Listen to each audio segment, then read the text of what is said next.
Hello friends, कैसे हैं आप सब। फ्रेंड्स, आज मैं आपके लिए लेके आई हूँ इंटर क्लास के प्रोज का chapter first, a girl with a basket. इसके राइटर हैं विलियम सी डगलस। तो चलिए शुरू करते हैं। About the author.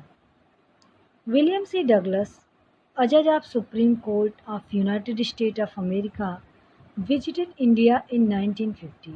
William C Douglas, जो कि यूनाइटेड स्टेट ऑफ अमेरिका के सुप्रीम कोर्ट के जज थे, इन्होंने 1950 में भारत की यात्रा की थी। ड्यूरिंग हिज विजिट, अपनी यात्रा के दौरान, he happened to travel from New Delhi to Ranikhet. इन्होंने न्यू दिल्ली से रानीखेत तक की यात्रा की थी। A hill station in the Himalaya, जो कि हिमालय का एक हिल स्टेशन है। ही वॉज अ रियलिस्ट, वह एक यथार्थवादी थे। एंड सपोर्टर ऑफ लेबर, और परिश्रम के समर्थक थे। ही also love self respect and self confidence, और वो आत्मसम्मान और आत्मविश्वास को भी बहुत अधिक पसंद करते थे। ही वॉज फैसिनेटेड, फैसिनेटेड मतलब आकर्षित, मंत्रमुग्ध, and charm with the natural beauty of India. वह भारत की प्राकृतिक सुंदरता से बहुत अधिक आकर्षित थे और बहुत अधिक प्रभावित थे। अ girl with a basket is one of his famous एशे। ये जो एशे है गर्ल विथ अ बास्केट, उनकी एक प्रसिद्ध एशे है। अबाउट द ऑथर तो पढ़ा है हमने, अबाउट द लेसन पढ़ते हैं। A girl with a basket has been written by William C Douglas. ये जो आपका लेसन है अ गर्ल विथ बास्केट, इसको विलियम सी डगलस ने लिखा है। Who came to India after the partition of the country in 1950, जो कि भारत आए थे पार्टीशन के बाद। भारत मतलब देश के विभाजन के बाद वो भारत आए थे। एट दैट टाइम, उस समय जब विभाजन हुआ था तो उस समय India was full of refugees. Bharat शरणार्थियों से भरा हुआ था। रिफ्यूजी मतलब शरणार्थी। Who were driven away by communal fanaticism of Pakistan, जो कि उस समय कम्युनल मतलब होता है सांप्रदायिक, और फेनेटिज्म मतलब हठ धर्मिता, जो कि उस समय पाकिस्तान से आए थे। सांप्रदायिक हठ धर्मिता की वजह से, मतलब कि जो हिंदू मुस्लिम ये उस समय चल रहा था पार्टीशन के टाइम, उसी वजह से बहुत सारे शरणार्थी भारत आए थे। He had a unique experience eight one of the railway station. उस समय उन्हें एक बहुत ही श्रेष्ठ अनुभव हुआ, बहुत ही गजब का उन्होंने अनुभव पाया एक रेलवे स्टेशन पर। Many refugee children were selling small article. बहुत सारे शरणार्थी बच्चे जो कि सामान बेच रहे थे, जैसे कि बास्केट, फैंस, ये सब बेच रहे थे। He was impressed with a little girl of 9 year. वो एक 9 साल की बच्ची से बहुत अधिक प्रभावित हुए थे। This essay is the recollection of his valuable experience. ये जो essay है, यह एक उनकी स्मरण है या स्मृति है। वह जो उनका अनुभव हुआ, एक अनमोल अनुभव, उसी की यह एक स्मृति मात्र है, इनका जो ये essay है। तो चलिए अब शुरू करते हैं essay। आपका लेसन यहाँ से स्टार्ट होता है, और मैंने आपकी सुविधा के लिए कुछ जो टफ है उसका वर्ड मीनिंग मैंने लिख दिया है, ताकि आपको बहुत ही आराम से समझ में आ सके। बहुत ही ईजी वे में समझिए, बहुत ही प्रेशर लेने की कोई ज़रूरत नहीं है, आराम से समझिए। I had left new Delhi for Himalaya. क्या कह रहे हैं राइटर कि मैं चल चुका था। हैड लेफ्ट मतलब चल चुका था। I had left new Delhi for the Himalaya. मैं न्यू दिल्ली से हिमालय के लिए चल चुका था। I was going as far as Bareilly by train.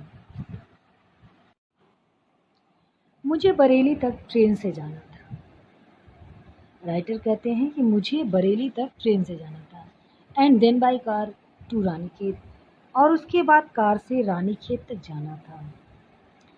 N old British army hill station located on a 6,000 foot ridge opposite 120 miles stretch of snow-capped Himalayas. Ridge मतलब पर्वत श्रृंखला या पर्वतमाला, स्नो कैप्ड मतलब बर्फ से ढकी हुई। क्या कहते हैं कि मुझे कार से रानीखेत तक जाना था, जो अंग्रेजी सेना की पुरानी पहाड़ी छावनी थी और जो बर्फ से ढके 120 मील तक फैले हिमालय के सामने एक 6000 फुट ऊंची पर्वत श्रेणी पर स्थित है। द ट्रेन वॉज स्लो, रेलगाड़ी बहुत ही स्लो चल रही थी। And it stopped at all the way station, और मतलब हम हर स्टेशन पे ये रुक रही थी।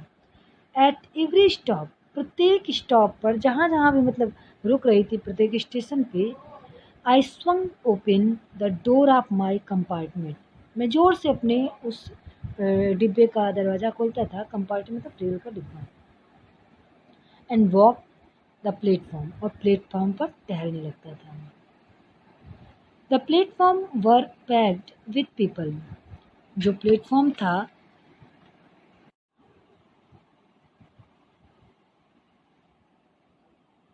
प्लेटफॉर्म भरा हुआ था, भीड़ भाड़, देखिए पैक्ड मतलब भीड़ भाड़, बहुत ही फुल था वो। किससे?